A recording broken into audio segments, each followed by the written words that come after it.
ओ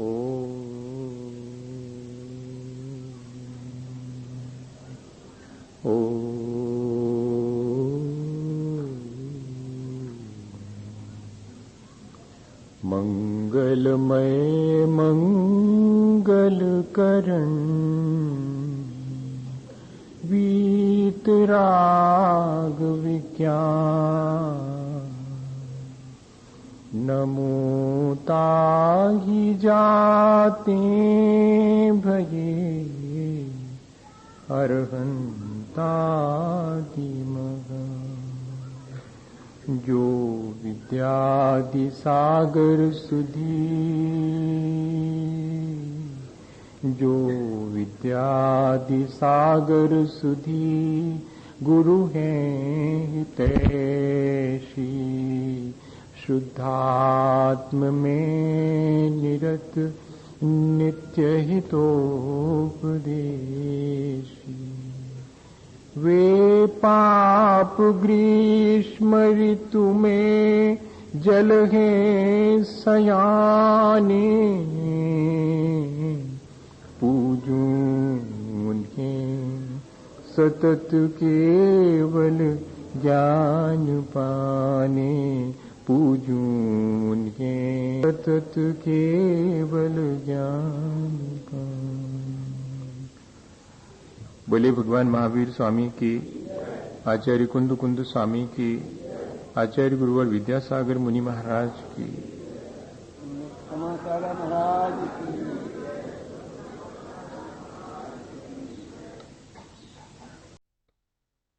हम सभी लोगों ने पिछले दिनों इस बात पर विचार करना शुरू किया था कि यहाँ इस संसार में जो भी विविधता दिखाई पड़ती है, किसी के पास धन बहुत है, किसी को धन का अभाव है, किसी को शरीर स्वस्थ मिला है, किसी को शरीर की अस्वस्थता पीड़ा देती है,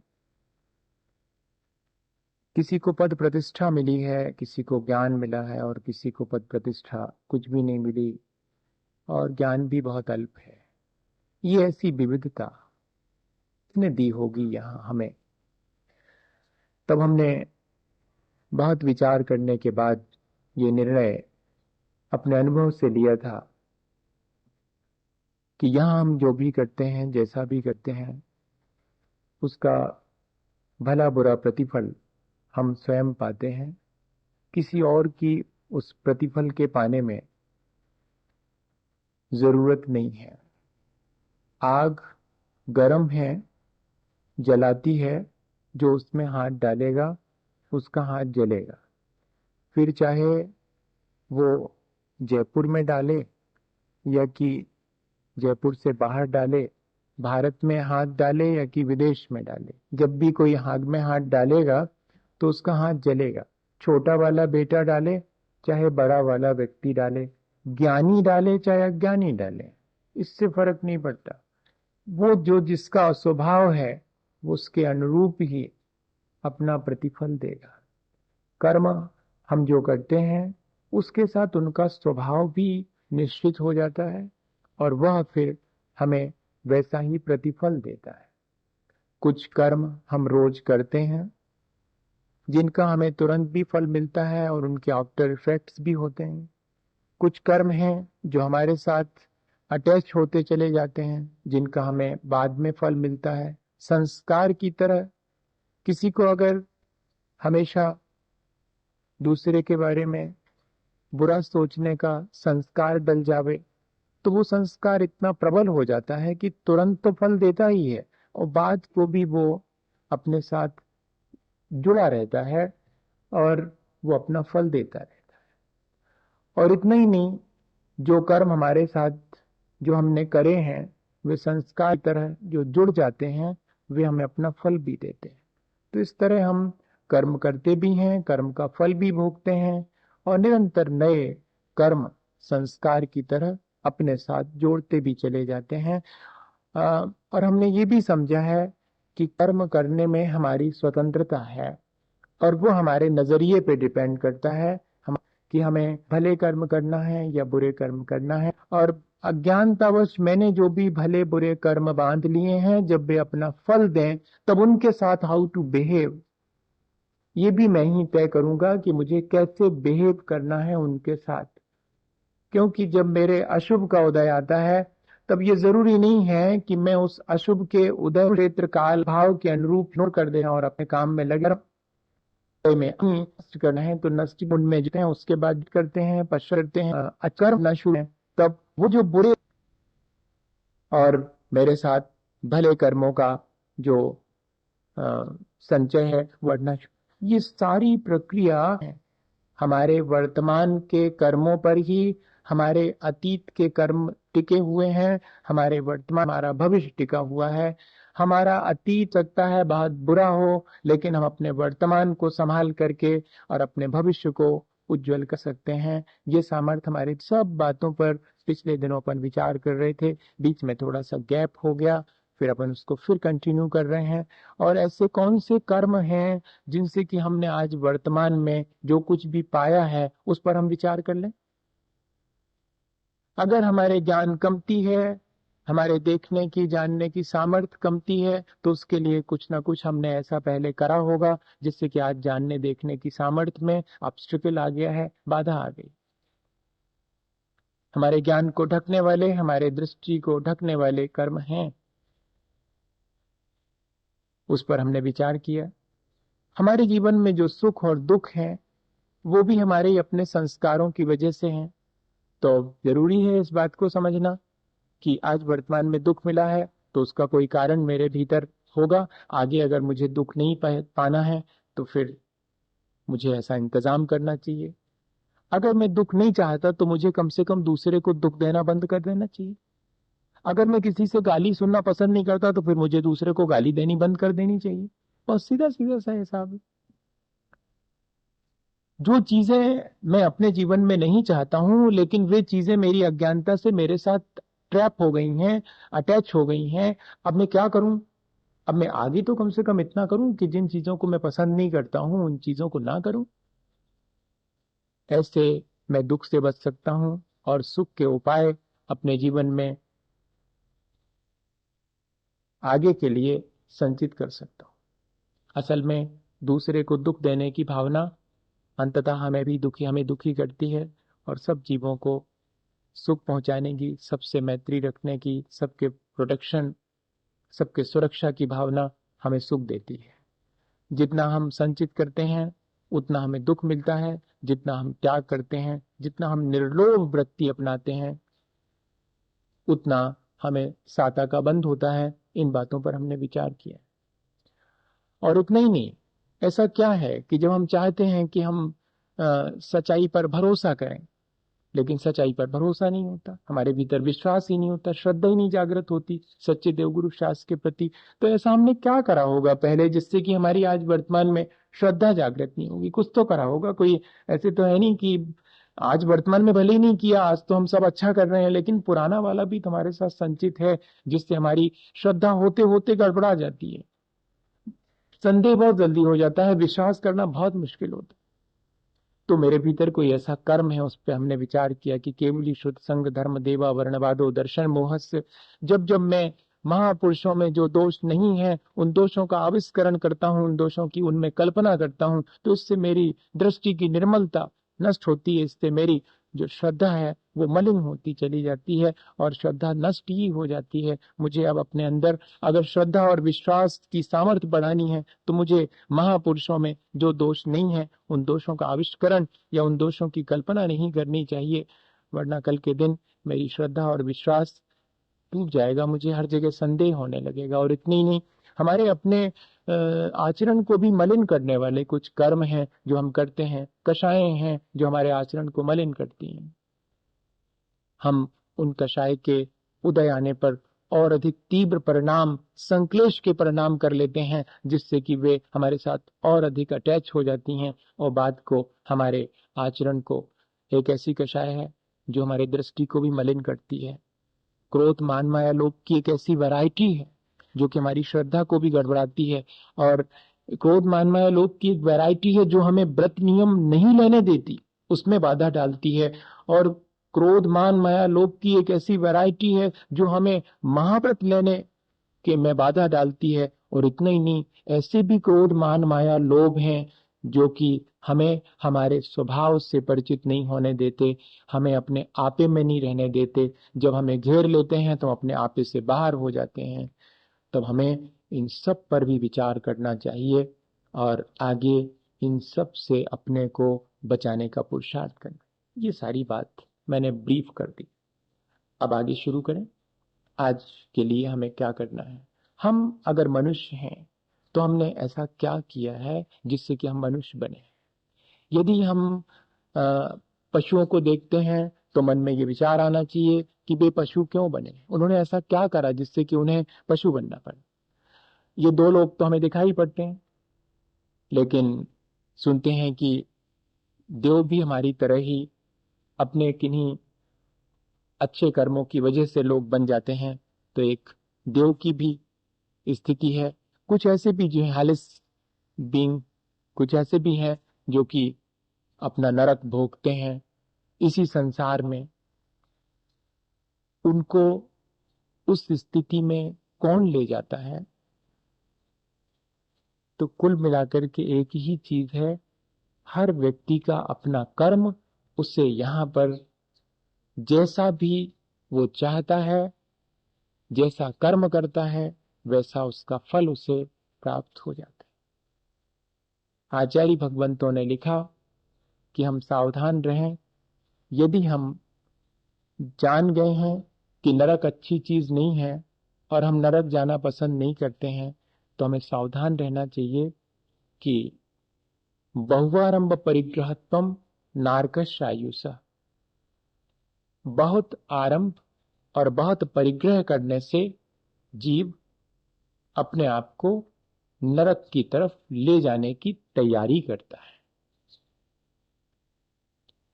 कहीं ऐसा तो नहीं कि हम आज यही कर रहे हों। आरंभ किसे कहते हैं? बहुत अधिक पाप के कार्य करना आरंभ कहलाता है, और बहुत अधिक ममत्व रखना ये परिग्रह कहलाता है। यह मेरा है, मैं इसका स्वामी हूं, इस तरह के भाव को बोलते हैं परिग्रह। आरंभ और परिग्रह सामान्य रूप से तो सभी करते हैं, लेकिन जब कोई बहुत आरंभ और बहुत परिग्रह करे तब फिर मानिएगा कि वो अपनी नरक जाने की तैयारी कर रहा है। नरक एक्चुअली क्या है? जहां जीना चपटी मची हुई है, जहां मारी थारी मची हुई है, जहां लोलुपता है, जहां आसक्ति है, जहां बात पाप की बहुलता है, वही तो नरक है। हम जहां चाहे उसे निर्मित कर लें। हम अपने आसपास कई बार निर्मित कर लेते हैं ऐसा नरक, जहां हमारी थारी मची हुई है, मेरा तेरा मचा हुआ है, ये मेरा है, ये तेरा है। और जहां बहुत अधिक पाप की बहुलता है, यही तो नरक है। अगर हम ये सब करेंगे तो अंततः हम अपना नरक अपने हाथ से निर्मित करेंगे, इसलिए सावधानी जरूरी है। बहुत अधिक पाप के कार्यों में थोड़ी सी तो आजीविका, 4 रोटी तो चाहिए हैं दिन भर को पेट भरने के लिए, लेकिन पेटी भरने के लिए इतना पाप, जरा विचार करें। अरे भाई, आजीविका तो कोई भी चला लेता है, तो आजीविका चलाने के लिए ही अगर मुझे कोई कार्य करना है तो मैं उस कार्य को चुनने से पहले देखूं कि उस कार्य में मेरे से बहुत अधिक जीवों का घात तो नहीं हो रहा, मेरे को बहुत झूठ तो नहीं बोलना पड़ती उस कार्य में, मेरे को कहीं चोरी करने के लिए मजबूर तो नहीं होना पड़ता, मैं ऐसा धंधा कर रहा हूं जिसमें चोरी करने को मजबूर होना पड़ता। ऐसा तो नहीं है कि जिसमें मुझे अपने व्यवहार को मलिन करना पड़ता हो लोगों से, ऐसा धंधा तो नहीं कर रहा हूं। ऐसा धंधा तो नहीं कर रहा हूं जिससे कि मेरी आसक्ति और बढ़ती चली जाए। इन सब बातों का विचार हमें करना चाहिए। जो ऐसा विचार करता है वो समझिएगा कि अपने हाथ से अपना नरक निर्मित नहीं कर रहा है, वो सावधान है। और जो ऐसा नहीं करता वो अपने हाथ से अपना नरक ही निर्मित हो रहा है। बहुत आरंभ मतलब यही है कि मैं अपनी आजीविका के लिए निरंतर जो थोड़े पापकारी में हो जाना था उसको बढ़ा करके बहुत अधिक। आज जितने भी ये जो पोल्ट्री फार्म फिश फार्मिंग, ये आज जितने भी जीवों की हिंसा करके बहुत धंधे किए जा रहे हैं, कॉस्मेटिक्स के बहुत बड़े बड़े प्लांट्स, मैन्युफैक्चरिंग, ये जितने भी हैं वो सब थोड़े से पैसे के लिए किए जाने वाला बहुत बड़ा पाप है, जो अंततः हमें नरक ही निर्मित करेगा। अभी जरूर हमें सुख सुविधा की सामग्री ऐसा मालूम पड़ता है कि प्राप्त हो रही है, लेकिन ये मेरे भीतर एक स्थिति में नरक ही निर्मित करे। जरा सुख सुविधा की सामग्री वालों से पूछें कि वे कितने दुखी हैं। उनके पास दुनिया भर के सुख हैं, लेकिन जो जीवन का सुख है वो गायब हो गया। और अपने जीवन में ये अपन अनुभव करते हैं, 4 चीजों में शांति से गुजारा होता है और 40 रख लेवे तो उन्हीं की संभाल जब तक प्राप्त नहीं हुई थी तब तक प्राप्त हो जाए, इस बात का संक्लेश। अब प्राप्त हो गई हैं तो उनको कैसे संभाल के रखूं, इस बात का संक्लेश। और कल के दिन वे अगर छिन जाएंगी, उनका अभाव हो जाएगा, तो फिर उसकी पीड़ा। जिनके नहीं होने पर पीड़ा, जिनके होने पर पीड़ा और जिनके छिन जाने पर पीड़ा, उन चीजों को हम जरा संभल के इकट्ठा करें। बस इतना ही कहा जा रहा है। हम अपने हाथ से अपना घाटा करेंगे, ये सावधानी हम रखें। कर्म तो हमें करना है, कौन नहीं कर रहा है कर्म, लेकिन जरा योग कर्म सुकौशलम, जरा कर्म करने की कुशलता तो हम सीख लेंगे। यही कुशलता है कि जिसमें मेरा अहित होता है, जिसमें मेरा नरक निर्मित होता है, मैं उस तरह के भावों और उस तरह के कामों से अपने को बचाऊं। परिग्रह ममत्व को कहते हैं, और बहुत के मायने हैं many in number and more in quantity. दोनों चीजें हैं, संख्या की अपेक्षा भी और परिमाण की अपेक्षा भी। दोनों में हम बहुत अधिक चीजें अपने पास संग्रहित करके रखते हैं, अनावश्यक। उसके लिए हमें कितना शोषण करना पड़ता है, कितना दूसरे को तकलीफ पहुंचानी पड़ती है, और स्वयं हमारे जीवन को उससे कोई ज्यादा सुख पहुंचता हो, ऐसा तो आपको ज्यादा अनुभव है भैया। आप क्या बोलते हैं उसको, मेट्रो सिटी में रह रहे हैं, महानगर में रह रहे हैं, यहाँ की तामझाम और वो सारी चीजें आपकी देखी हुई हैं, और उससे मिलने वाला सुख दुख का अनुभव भी आपको ज्यादा है। पर अगर हम गौर से देखें तो हम महसूस करेंगे, कई बार लोग करते भी हैं कि भैया तुम छोटे से गांव में हो, भले ही कुछ चीजों का अभाव है, सुख से तो है, हमें तो इतने बहुत तकलीफें हैं, भले ही बहुत हवेली है और कुल अनाप शनाप पैसा है, मनो जी लड़का लड़का सब बिगड़ गए, तुम्हारे तो फिर भी ठीक है, हमारे तो पैसा के मारे में बिगड़ गए। बताओ आप, ऐसी बहुत सी चीजें अपन देखने में, अपने जीवन में, अनुभव में लाते हैं। तो हम ऐसा करें जिससे कि हमारा ही अहित हो। हमें चीजें चाहिए हैं, चाहिए हैं, लेकिन बहुत चाहिए ऐसा तो जरूरी नहीं है। अरे भाई, विनोबा ने लिखा कि शरीर तो एक ही मिला है, उस पर एक जोड़ी कपड़े पहने जा सकते हैं, भले ही संदूक में 50 जोड़ी रख लो, पहनोगे तो एक ही, क्या 50 पहन लोगे एक बार में पूरे के पूरे? ना, एक ही पहन पाएंगे। लेकिन उस एक के पहनने के लिए उन 49 सुख तो दे रहा है एक जोड़ी कपड़ा जो है, लेकिन उसमें सुख नहीं है। वो जो 49 पेटी में रखे, वो भीतर बहुत गुदगुदी पैदा करते हैं। हाँ, हमारे पास इतने सारे रखे हुए हैं। अच्छा, रखे रहो, क्या काम के वो देखने भर के हैं, वो कुछ सुख दे रहे हैं क्या? यही सुख दे रहे हैं, सोच सोच के हम सुखी हैं। सो ठीक, जिस दिन उसमें से एक आएगा उसका दुख भी मिलेगा, जबकि कपड़े जो शरीर पे पहने हैं वो कौन सा दुख दे रहे हैं? वो कुछ भी नहीं दे रहे। वो तो जो है आपके ठंड को बचा रहे हैं, या कि आपके शरीर की सुरक्षा के लिए हैं, सो सुरक्षा कर रहे हैं। वो जो संदूक में रखे हैं वे हैं सो थोड़ा सा होने का सुख, और जब नहीं है सो और दुख। जब लेकिन ये चीज ध्यान में आए तब ना। एक नौकर काम करता था सेठ जी के यहाँ पर। हमने शायद पहले भी सुनाया था, हम फिर से सुना रहे हैं, क्योंकि कुछ लोगों को भूल गए हों। एक जगह अभी वो बता रहे, बोले कि 3 महीने में, शायद कि टेलीविजन वाले, कि हम 3 महीने में दूसरा प्रवचन फिर से दूसरी बार रिपीट कर देते हैं वो प्रवचन, तो लोग फिर अप्रिशिएट कर लेते हैं, क्योंकि 3 महीने में आउट हो जाता है जो सुना हुआ है। हाँ, वो कर सकते हैं, मतलब 3 महीने के बाद ऐसे। तो क्या हुआ कि अब हमको भी तो 3 महीने लगभग होने को हो गए। कब से आए हम आपके यहाँ पर? 15 मई से आए हुए। अब जाने की तैयारी है, आने आने की तैयारी थी, अब जाने जाने की तैयारी। अब तो मैं कह रहा था कि सेठ जी के यहाँ पर वो नौकर काम करता था। एक दिन साफ करते करते सफाई, और उससे घड़ी सेठ जी की टूट के नीचे गिरी और टूट गई। हाँ, उसको लगा कि अब तो मामला गड़बड़ है, क्या होगा, सेठ जी नाराज होंगे और तनख्वाह में से हो सकता है कि पैसे वैसे काट लें। गिर तो गई है और टूट भी गई। तो शाम को आए सेठ जी और उनसे कह दिया कि वो मेरे से टूट गई। तो सेठ जी ने कहा कि अब ठीक है, थोड़ा सावधानी से किया करे काम। और सुनो, वैसे तो कोई विशेष बात नहीं है, लेकिन तुम्हें नहीं मालूम, इस घड़ी के साथ मेरा बड़ा रिश्ता है। ये मुझे अपने ब्याह के समय मिली थी, और मुझे उतना इससे बहुत लगाव है।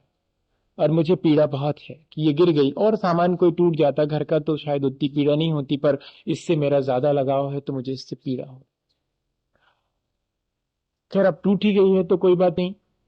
और नहा धो कर क्या है, खाना वाना खा करके फिर नौकर ने कहा तो मैं जाऊं? बोले हाँ जाओ। पर सुनो, मैं सोच रहा था कि अगर ये घड़ी नहीं टूटती तो मैं बहुत दिन से सोच रहा था कि अब मैं तेरे को दे दूंगा। अब अभी दिन भर से घड़ी टूटने का उतना दर्द नहीं था जितना कि ये घड़ी मुझे मिल सकती थी और टूट गई, अब दुख शुरू हो गया। अब नौकर महाराज को भी दुख होना शुरू। अब तक तो टूट गई थी इसका दुख था, वो मेरी पगार में से पैसे न कट जाएं इसका दुख था। अब घड़ी टूटने का दुख इसलिए हो गया कि मुझे मिल सकती थी और जब भी दे था, वो मेरी सारी घड़ी टंगी हुई है, अपन को सुख देती हैं दुख देती हैं क्या?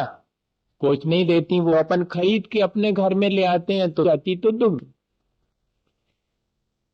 हमारा अपना ममत्व हमें सुख दुख देता है। और जिस व्यक्ति का बहुत है आसक्ति है, बहुत चीजों में आसक्ति है और बहुत मात्रा में आसक्ति, मत उसको उसको दुख ही नहीं मिलेगा। तो जहां दुख ही दुख है उसी का नाम तो नरक है। जहां क्षण भर का सुख नहीं है, दुख ही है। जहां सुख में से भी दुख निकालने की प्रवृत्ति वाले लोग रहते हैं। क्या हम क्या करना चाहेंगे अपने जीवन में? नहीं, हम कोई भी नहीं चाहता कि वो नरक जाए या अपने जीवन में ही नरक निर्मित करे। तब फिर जरूरी है, तो हमेशा कहा करते हैं कि जैसे ये बैनर लगाए जाते हैं ना यहाँ पर, तो ऐसे ही अपन को और एक बैनर बनवा लेना चाहिए अपने घर में लगाने के लिए। और उस पे क्या लिखे, बहुत आप और बहुत मत रखता हूं, मैं नरक जाऊंगा। हाँ, ऐसा लिखवा लेनी चाहिए उसमें। और रोज जब दुकान से लौट के आए तो देख लो, ये जो गड़बड़ करूंगा मैं, अगर सावधानी रखूंगा तो करूंगा, तो मैं अपने हाथ से इंतजाम कर, तो बार बार ये बात हमें ध्यान में बनी रहेगी। हमको सब है, कर्म में करना है, लेकिन इतनी सावधानी रखना है कि उससे मेरा अहित न हो। बहुत आरंभ और बहुत परिग्रह कर हम नरक जाते हैं। अच्छा, बहुत आरंभ और वो बहुत परिग्रह क्या कहलाता होगा, इस पे अपन विचार करें। कारण है, क्या हुआ, एक कवि सम्मेलन होना था, तो उसमें कवि लोग किसी गांव में गए, और वहां वो शहर से थोड़ा इंटीरियर में था, और आंधी बहुत होने से कवि सम्मेलन पोस्टपोन हो गया, तो सबको वापिस आना था। तो पानी में अब क्या करें, कैसे करें? तो उसमें से एक कवि ने बोला कि अपन, मेरे पास एक कंबल है, अपन सब लोग इकट्ठे, 2 कंबल हैं, अपन सब लोग मिलकर के उन दोनों को ओढ़ लेते हैं और कम से कम टांगा स्टैंड तक चलते हैं, वहां से टांगा मिल जाएगा, फिर बस तक पहुंच जाएंगे अपन। तो उसमें से एक जो दूसरे कवि जो संयोजक कवि थे, उन्हें कहा, "अरे नहीं, वो जो दिल्ली वाले आए ना कवि सम्मेलन सुनने, उनकी गाड़ी ले लेते अपन।" तो जो जो पहले के अनुभवी कवि थे वो कहने लगे कि मिलेगी नहीं। और ये कहने लगे, "तुम ऐसे कैसे कह रहे हो, हमारी तो उनसे बहुत पहचान है।" तो बोले, "कर लो ट्राई।" जाकर के उनसे पूछा तो मालूम क्या जवाब दिया उन्होंने? "देखो, यात्रा में ड्राइवर बहुत थक गया है, अभी वो विश्राम करेगा, अभी गाड़ी नहीं मिल सकती।"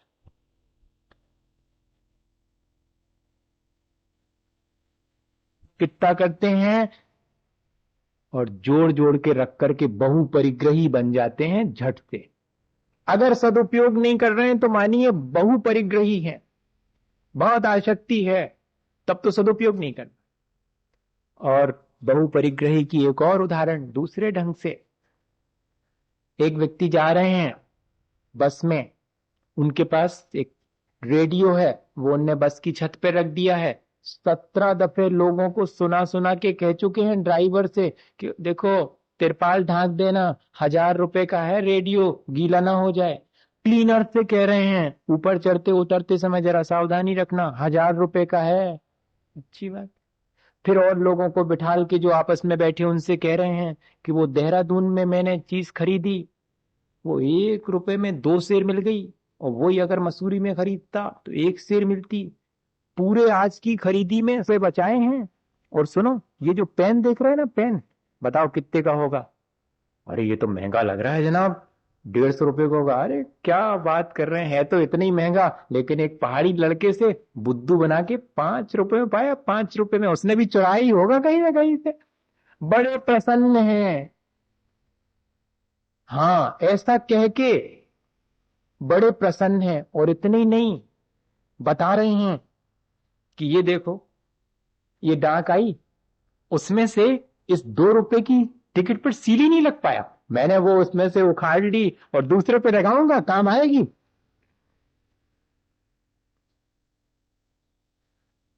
अपना ईमान जिसे सस्ता है और बाकी धन महंगा है, वो बहुपरिग्रही। ठीक, जो धन का सदुपयोग ना करे वो बहुपरिग्रही, और जिसके लिए ईमान से ज्यादा बड़ा पैसा है वो बहुपरिग्रही। अब आ जाएगा जल्दी समझ में, ताकि बचे अपन इनसे। हम कोई कमेंट नहीं कर रहे हैं, हम ये थोड़ी कह रहे हैं कि आपके लिए थोड़ी कह रहे हैं, ये कह रहे हैं कि अगर अपन ये तो ऐसे हो जाएंगे अपन, गड़बड़ वाला मामला है, समझ में नहीं आता एकदम। और तीसरी चीज, मौसी ने बुलाया शादी के बाद बेटे बहू को, दोनों गए हैं वहां, और मौसी ने क्या दिया है? चैन दी है दोनों को। चैन, हाँ, वो चैन शब्द चैन है वो, लेकिन बेचैन कर देती वो बहुत। चैन जरूर है वो। हाँ, अगर वो कोट के वो कॉलर के ऊपर रहे तो बड़ा चैन मिलता है, और उसके भीतर रहे तो चैन नहीं मिलता, उसमें ये भी है। चार लोगों को दिखती रहे तो बड़ा चैन मिलता है, नहीं तो बेचैनी कोई देखे नहीं अगर तो। वैसी वो चैन वो दे दी। अब आ रहे हैं जनाब बस में बैठे, और 4 लोग और बैठे रिश्तेदार। बताना कितने वजन की लग तो रही है महंगी, अरे इतनी महंगी नहीं होगी, हो सकता पॉलिश की हो, उसमें क्या। डिस्कशन चल रहा है कितने की होएगी, कैसी है। ए भैया, जो दूसरे की भावना और त्याग से ज्यादा मूल्यवान वस्तु को माने वो बहुपरिग्रही। बस ये 3 चीजें हैं बहुपरिग्रही होने की। जो चीजों का सदुपयोग ना करे, जोड़ जोड़ के रखे, वो बहुपरिग्रही। अकेले जोड़ के रखने वाला बहुपरिग्रही नहीं होता, जो सदुपयोग ना करे वो बहुपरिग्रही। और जो अपना ईमान खो दे, वे ईमान तो सस्ता माने और चीजों को महंगा माने, धन पैसे को, वो बहुपरिग्रही। और जो दूसरे की भावनाओं की कदर तो करे नहीं। मौसी ने दी है ये तो नहीं कहा एक भी बार, कितनी भावनाओं से उन्होंने दी होगी, कितने त्याग किया होगा, नहीं कितने वजन की है, कितनी महंगी होगी, तो लो। ये हम पहचाने अपने जीवन में कि किस तरह हम अपने जीवन को बना रहे हैं अपने हाथ से, और हम कहाँ जाएंगे, कैसा हमारा जीवन आगे बन जाएगा। आचार्यों ने इसीलिए ये बात लिखी कि बहुत, जहां अल्प पाप करने से कार्य चलता हो बहुत मत करना, जहां अपनी आवश्यकता थोड़े में पूरी होती हो वहां पर ज्यादा आसक्ति मत बढ़ाना, तो अपन आराम से इस चीज से बच जाएंगे, नरक से बच जाएंगे।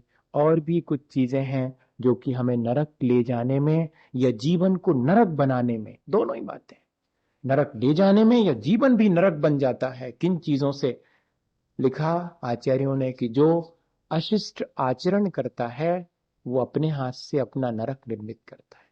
आचरण हमारा अशिष्ट नहीं होना चाहिए किसी के भी प्रति, किसी को भी हम क्षुद्र न माने, किसी का हम तिरस्कार न करें।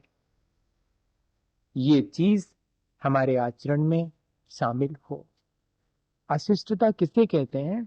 जो अपने आप को सब कुछ माने और दूसरे को कुछ भी नहीं माने। और जेंटलनेस किसे कहते हैं? जो सबका सबका ख्याल रखे, सबके प्रति प्रेम भाव रखे। और फिर कह रहे हैं जिसका गुस्सा पत्थर के लकीर के समान, जो बद्ध बैर हो, अर्थात बैर को बांध लेने की आदत जिसकी हो वर्षों वर्षों तक, समझिएगा वो अपने भीतर उसने नरक निर्मित कर लिया। कोई और नहीं करेगा उसके लिए, उसने खुद कर लिया अपने हाथ से। ऐसा पत्थर के समान कठोर क्रोध अगर कषाएं उसकी हैं, दया शून्य होना नरक निर्मित करना है। जब हम दया से शून्य हो जाते हैं तब भी हम अपना नरक निर्मित करते हैं। दूसरे को पीड़ा पहुंचाकर ये दूसरे की पीड़ा देख करके मन ही मन प्रसन्न होना, बढ़िया रहा, भोगो बेटा, लो। अब वो तो वैसे ही दुखी है अपने कर्म से, और आप प्रसन्न हैं कि अच्छा हुआ। भैया शत्रु की भी नहीं चाहना चाहिए, मित्र की तो छोड़ो, शत्रु की भी क्षति ना हो। और अगर क्षति हो तो कम से कम प्रसन्न तो नहीं होना, शत्रु की क्षति में भी प्रसन्न नहीं होना। ये परिणाम हमारे कितनी जल्दी गड़बड़ा जाते हैं, इसकी सावधानी रखना। और कहते हैं त्यागी व्रती साधु जनों के बीच आपस में फूट डाल देना। इनकी उनसे, उनकी उनसे बात करते हैं लोग। इस महाराज के पास उस महाराज करेंगे और उसके पास जाकर के कि महाराज वो तो आपके बारे में ऐसा कह रहे थे। अब देखना, अपने मन से उनके बारे में कहा, यहां से उनके मुंह से अगर कुछ निकल गया तो वो वहां ट्रांसफर कर दे, उसका उलट पुलट आशय लेकर। कई लोग यही करते रहते हैं, आपको नहीं मालूम। उनका काम ये अपने हाथ से अपना नरक। साधु सज्जन पुरुष हैं, त्यागी व्रती हैं, मुनिजन हैं, उनके बीच फूट डाल देना, उनके बीच आपस में विरोध पैदा कर देना, इसमें रुचि लेना, इन सब चीजों में क्या कहते हैं देखें, अपन उनकी चर्चा करेंगे, देखेंगे क्या कहते हैं। ये क्या है? ये सब अपने हाथ से अपना नरक निर्मित, मरते समय अत्यंत संक्लेश परिणाम पूर्वक मरण करना, ये नरक। भैया और भी बहुत सारी चीजें हैं जो जो अच्छी नहीं है, वे सब चीजें सब समझते हैं कि क्या अच्छा है क्या बुरा। जो जितना बहुत अधिक बुरा है वो सब हमें वहां ले जाता है, क्योंकि वहां बुरा ही बुरा है। नरक के मायने जहां सब कुछ गड़बड़ है और हम यहीं से उसकी शुरुआत करते हैं। यहां भी हम सब कुछ गड़बड़ ही करेंगे तो ऐसी जगह भेजा जाएगा कि वहीं जाके करो तुम सब गड़बड़, यहाँ मत करो। यहाँ तुमने शुरू कर दी है तो वहां जाओ, वहां रहो, वहां तुम्हारे मेजॉरिटी के लोग मिलेंगे सब गड़बड़ गड़बड़ करने वाले। तो अपन यहाँ पर भी सावधानी रखें। कर्म तो करना है, लेकिन ऐसे कर्म ना करें जिससे कि अपना जीवन दुष्कर हो जाए, दूसरे के लिए भी तकलीफदायक हो जाए और अपने लिए भी क्षति पहुंचे। ये सावधानी रखें तो हम अपने नरक से अपने को बचा सकते हैं, इसी भावना के साथ कि हम अच्छे कर्म करें जिससे कि हमारा जीवन अच्छा बने। बोलिए आचार्य गुरुवर विद्यासागर मुनि महाराज की। हे गुरुवर शाश्वत सुख दर्शक यज्ञ स्वरूप तुम्हारा है। जग की नश्वरता का सच्चा दिग्दर्शन करने वाला है। जग ऋषियों में रच पच कर गाफिल निद्रा में सोता हूँ, अथवा वह शिव के निष्कंटक पथ में विषकंटक बोता हूँ। आज निशा का सन्नाटा वन में वनचारी चरते हों, तब शांत निराकुल मानस तुम तत्वों का चिंतन करते हो। करते तपशैल नदी तट पर तरुथल वर्षा की झड़ियों में समतारस पान किया करते सुख दुख दोनों की घड़ियों में।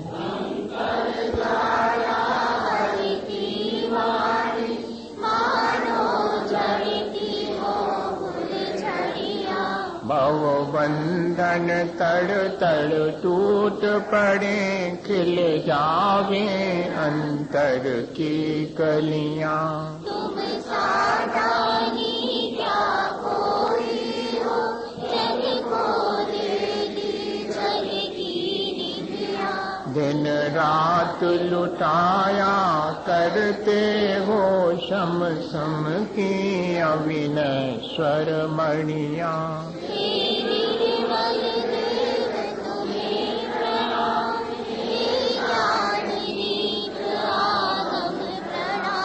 हे शांति त्याग के मूर्तिमान शिव पथ पंथी गुरुवर प्रणाम। मिथ्यातम नाश वे को, ज्ञान के प्रकाश वे को, चाहूं द्रव्य जान वे को, बंद वेद भान वे को, पर पिछान वे को परम प्रमाणी है।